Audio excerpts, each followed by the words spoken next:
भारत माता की, भारत माता की। आज 75वें गणतंत्र दिवस के समारोह में पधारे हुए हमारे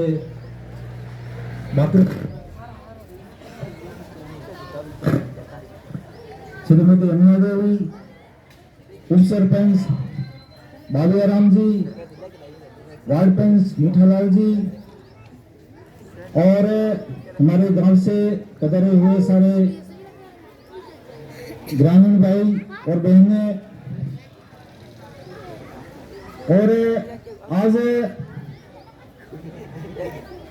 दो समारोह हैं, एक तो है गणतंत्र दिवस का समारोह और एक है राजकीय उच्च माध्यमिक विद्यालय बाखेल के समारोह। हमारा देश 15 अगस्त 1947 में आजाद हुआ था। उससे पहले हमारे देश में कोई बाहरी लोगों का कब्जा था और हमारे को गुलाम बना के रखे थे। उसके बाद में हमारे देश के महापुरुषों ने, देश तो हमारा था लेकिन हमारे देश के लोगों को कष्ट दे रहे थे, इस तरह के समारोह नहीं करने दे रहे थे, हम एक दूसरे से मिलके बात नहीं कर सकते, इस तरह का हमारे को गुलामी बना रखे थे। उसके बाद में हमारे देश के महापुरुषों ने मार पीट के उनको मार के भगाया। बहुत सारे हमारे देश के महापुरुष ने अपनी जान भी गवा दी। और उसके बाद में हमारा देश का जो शासन चलाने के लिए कोई संविधान नहीं था, इसलिए हमारे देश के लोगों ने हमारा जो डॉक्टर भीमराव अंबेडकर जी ने हमारा संविधान को लिखा और सभी जाति धर्म और सभी को मानते हुए सभी को हमारे देश के संविधान में अधिकार दिया। उसके बाद में हम आजाद होने के बाद में हमारे को शिक्षा भी मिली, हमारे को हमारे देश का कोई व्यापार करने का अधिकार मिला, नौकरी करने का भी अधिकार मिला और सब खुल के बोलने का हमारे को सभी प्रकार का अधिकार मिला। अब जो हमारे देश के अंदर इस तरह के पूरे भारतवर्ष में हमारे इस तरह के समारोह चल रहे हैं, हम लोग भी हमारे आजाद भारत के अंदर हम भी खुशियां मना रहे हैं। हमारे बच्चे तरह तरह के नाटक कर रहे हैं, बहुत बड़ी खुशी की बात है।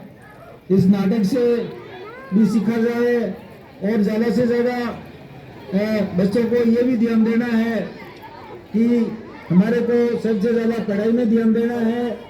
और हमारे इधर का कोई फौज में भी नहीं है, हमारे जो इस इलाके का कोई फौज में भी नहीं है। हमारा जो देश है, जो बॉर्डर के ऊपर हमारे देश के फौजी बैठे हुए हैं, इसलिए हमारा देश सुरक्षित है।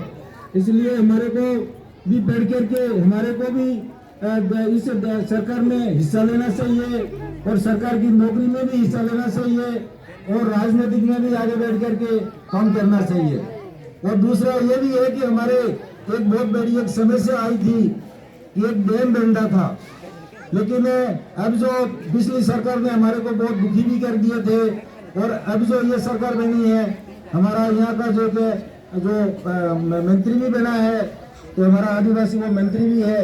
अगर जो इस तरह की समस्या होगी तो उनको भी हम बात करेंगे। लेकिन अब क्या है, वो अभी निरस्त नहीं हुआ है, डैम निरस्त नहीं हुआ है, लेकिन हम प्रयास कर रहे हैं कि हमारा जो डैम निरस्त हो जाएगा तो हमारी यहाँ जिंदगी बचेगी। अगर डैम निरस्त नहीं होगा तो हम बहुत दुखी हो जाएंगे। इसलिए कभी भी इस प्रकार की जो समस्या और भी आ जाए तो आप सभी को तैयार रहना है, कंधे से कंधे मिला करके सरकार के सामने भी लड़ना है और हमारे को इस डैम को निरस्त कराना है। और मैं यही कह के मेरी बात को समाप्त करता हूँ। जय हिंद जय भारत। जब भी आपको बुलाया आप आते रहे और हमें सहयोग करते रहे। मैं चाहूँगा कि मीठालाल जी आप भी आ जाइए, आपको अभी हम ट्रॉफी देकर सम्मानित कर रहे हैं। आप भी बच्चों को इनाम राशि देकर उत्साहित कर रहे हैं। आने वाले कार्यक्रमों में और भी बच्चे जो है वो इसी तरीके के कार्यक्रम में भाग लेंगे और उनका जो उत्साह है बढ़ता रहेगा। मिठाई जी को भी ट्रॉफी देकर सम्मानित कर रहे हैं। जोरदार तालियां हो जाए, तालियां बजाते रहे क्योंकि इसके बाद एक और धमाकेदार परफॉर्मेंस आने वाली है। अब इस मंच पर हमारे बीच एक और परफॉर्मेंस आ रही है। नजर कोई ना लगे, हमारे दोस्त है मीरा। मीरा से कहिए कि आप